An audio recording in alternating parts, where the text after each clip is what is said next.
Local LLMs, the latency solution, Meta's Open AGI, personalization myth, and moats X factor was published on January 24th, 2024.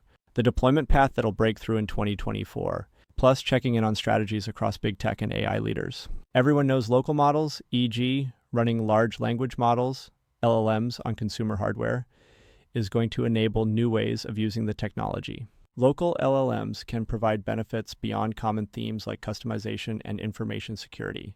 In the takeoff phase of technology like LLMs, new ways of using them often give you a chance at finding some new product market fit. While the types of things that get the press are often hackers saying, if I can just run my Llama 7B on my fridge in addition to my Garmin watch, they can talk to each other and train each other with self-play for 42 years to generate 1 million tokens. In reality, local models matter almost entirely for their place in the strategies enabled by fundamentally different bottlenecks and scaling laws. Local models will win because they can solve some of the latency issues with LLMs.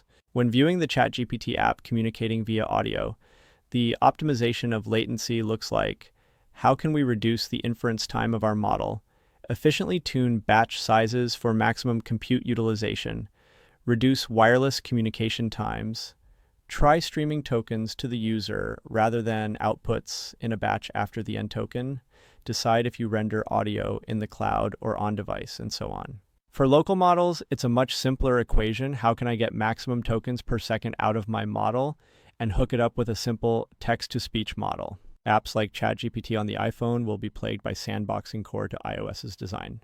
The reduced complexity of running locally, where an LLM can have an endpoint described within the operating system, removes many of the potential bottlenecks listed above. In the short future, Android phones will likely have a Gemini model in this manner. Further in the future, consumer devices will have all of an LLM, a text-to-image model, audio models, and more. The primitives in the operating system that wins out in AI will expose all of these to developers. I'm excited. The second core axis by which local models are more likely to be optimized for latency is that companies like OpenAI are trying to take their best model and make it fast enough for real-time audio, while companies and hackers looking onto this can invert the question. It's an existential question for frontier model providers to follow that path. The capital costs and growth dictate their hand. Others can ask, how do we train the best model that's still small enough to have 20-50 milliliters latency? Latency for LLMs in the cloud like GPT-4 Turbo are still hovering around 100 milliliters or more. If you're talking with a robot, the difference between these two latencies is the difference between a viable product and an intriguing demo, full stop. This is also backed up by the pure cost of hosting. In the last few months, serving OpenGPT 3.5 competitors like Mixtal has been commoditized. In this case, pushing it to local compute is the only way to win on a cost basis. See a detailed analysis of this on semi-analysis and more on artificial intelligence for the race to zero in open model inference. Local models are governed by much more practical scaling laws, those of power efficiency, batteries, and low upfront cost. Their counterparts in the hyperscaler clouds are in the middle of an exponential increase in both upfront and inference cost, pointing at economies of scale that haven't been proven as financially reliable. The hosted open weight models getting driven to zero inference cost are stuck in the middle. The LLMs that can run on an iPhone will be here to stay either way.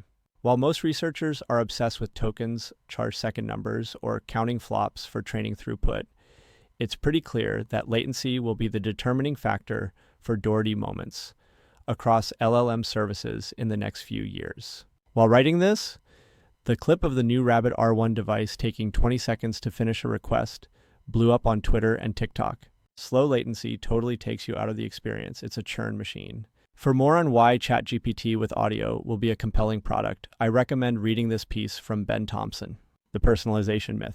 If I could run a faster version of ChatGPT directly integrated with my Mac, I would much rather use that than try and figure out how to download a model from Hugging Face, train it, and run it with some other software. While local models are obviously better for letting you use the model of your exact choice, it seems like a red herring as to why local llamas will matter for most users. Personalization, desires of a small subset of engineers and hackers, such as the rock stars over in our local llama, will drive research and developments in performance optimization. The optimizations for inference, quickly picked up by large tech companies like Apple and Google, will be quietly shifted into consumer prices. The other things, such as folks talking to their AI girlfriends for hours on end, will co-develop, but largely not be the vocalized focus of local model tool builders. As was the case with Facebook and the App Store, Apple will benefit from its ideological enemy. If Apple makes the most optimized local devices, everyone will buy them, even if the corporate values disagree with the application of use. There will always be a population of people fine-tuning language models to run at home, much like there will always be a population of people jailbreaking iPhones. Most consumers will just go with the easy path of choosing a model of choice, selecting some basic in-context char inference time tuning, and enjoying the heck out of it. In a few years, the local models and operating systems will have moderate fine-tuning and prompting options for personalization, but I expect there are still guardrails involved. If we're going to benefit from the large amount of capital it takes to make these devices, it's likely the most popular ones have what some people view as minor drawbacks. Local models will always be less restrictive than API endpoints, but I find it unlikely that moderation goes to zero when provided by risk-sensitive big tech companies. There will be a fork in the optimizations available to different types of machines. Most of the local inference will happen on consumer devices like MacBooks and iPhones, which will never really be fully optimized for training performance. These performance per watt machines will have all sorts of wild hardware architectures around accelerating transformer inference and doing so power efficiently. I bet someone is already working on a GPU that is directly dedicated silicon for crucial inference speedups like KV caching. The other machines, desktop gaming computers, will still be able to be rigged together for training purposes, but that is such a small component of the population that it won't be a driving economic force. This group will have an outsized voice in the coming years due to their passion, but most of the ML labs serve larger ambitions. Some basic resources on local models, the local Llama subreddit. A recent Import AI covered local models. Llama is a popular tool for playing with this stuff. Meta's local AGI and moats X factors. Last week, Zuck posted a reel bragging about Meta's build-out of 350K NVIDIA H100 GPUs through 2024. Zuck promised responsible open AGI, Llama 3, and enjoyable metaverse Ray-Bans all in one go. For this reason, Meta is the most interesting big tech company to analyze AI strategies, because it's the most open-ended. All the noise Zuck is making with his impulse, post-workout selfie videos, is about kneecapping his competition on their way to a new business model. The open source strategy is about enabling easy access to technology, so they're less reliant on their competitors, and so their competitors' customers look elsewhere. 300 Faniksurikori, or under 350K H100s and all that, is still well less than his competitors need to spend to realize their goals via scaling laws. And Meta can amortize this compute over tons of deep learning-driven products like video understanding or image generation for billions of users. Some say that Meta is trying to use open source to catch up with the leading AI companies. I don't think Meta has the incentive to capitalize here and eventually become a closed leading AI company in the future, even though this is an outcome I would welcome gladly.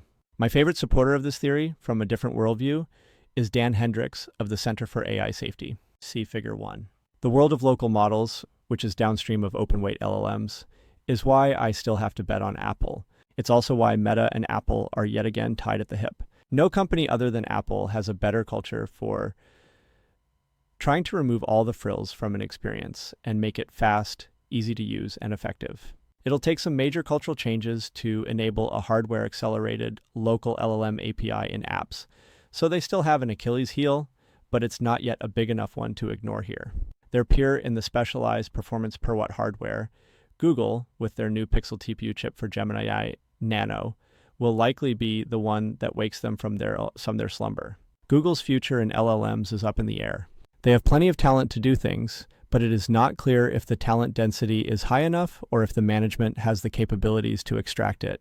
I still think Google will have their moment in the sun soon at the leading edge, and if not, they have a solid pivot to local awaiting them. The other company with prevalent home devices is Amazon. While I don't expect the Echoes to pull this off, they still have one of the best form factors for verbal assistance. They better buy Anthropic quickly if they want to capitalize on this. OpenAI is still hanging on comfortably because they have by far and away the best model and solid user habits. In 2024, the model rankings will be shaken up many times, so they can't sit too pretty. Thanks for listening and have a great day.